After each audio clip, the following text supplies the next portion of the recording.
Imagine you're living in the world of the late 1st century. It's a land ruled by Rome. Everywhere you look, you see emblems of Rome's power and greatness. The mighty temples that celebrate the gods. The bustling markets and vast network of roads bearing goods for trade.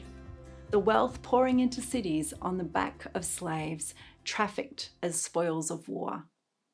As a young Christian, having just made a decision to follow Jesus, how were you supposed to live?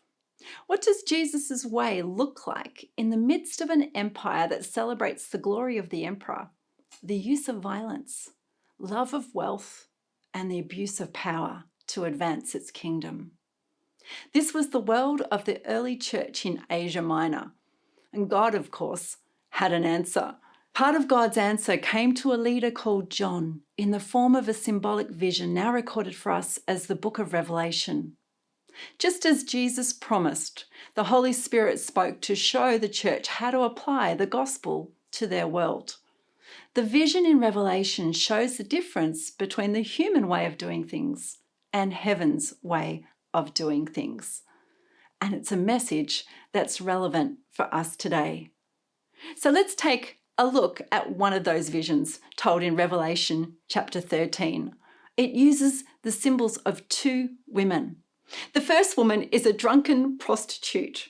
She's dressed in scarlet and she's riding on the back of the seven-headed beast, a symbol of the human way of doing things, the Roman Empire. And this woman, she looks beautiful and she's clothed so elaborately. And she's got a golden cup and she's drinking the wine.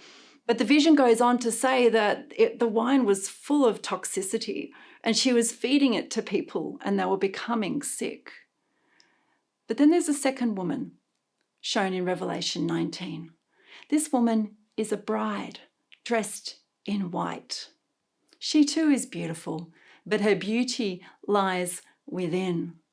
She has the deeds of kindness and generosity and grace, and her ways are wedded to her heavenly groom. It's a powerful contrast in symbols.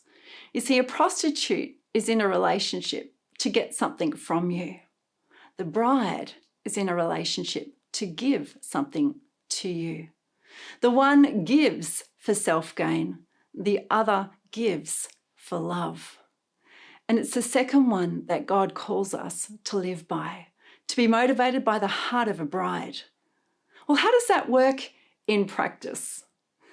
I think of a friend of mine, his name is David, and he was working in a multinational logistics company that wasn't doing very well. In fact, the productivity was really low, as was the morale. And he prayed and he said, God, help me, get me out of here.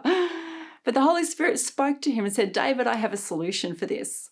At the end of every shift tomorrow, I want you to stand at the exit and I want you to thank everyone for their work. What? There were 300 employees. But David did what God said. He stood at the exit and he said, thank you, Bill, for your work today. Thank you, Jerry. Thank you for what you've done.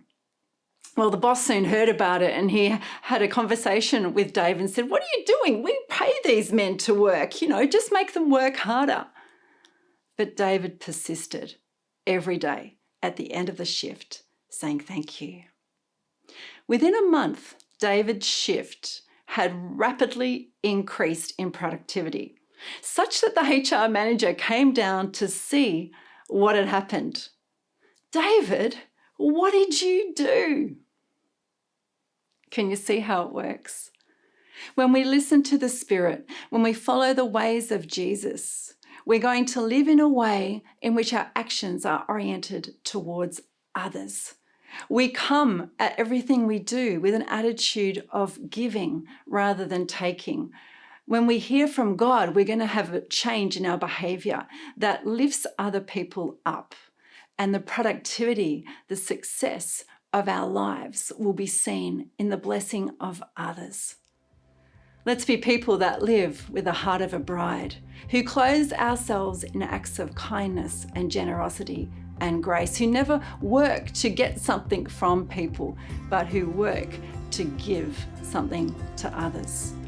Hey, thanks for listening today. For more on having your own God conversation, you can go to godconversations.com. We'll see you next time.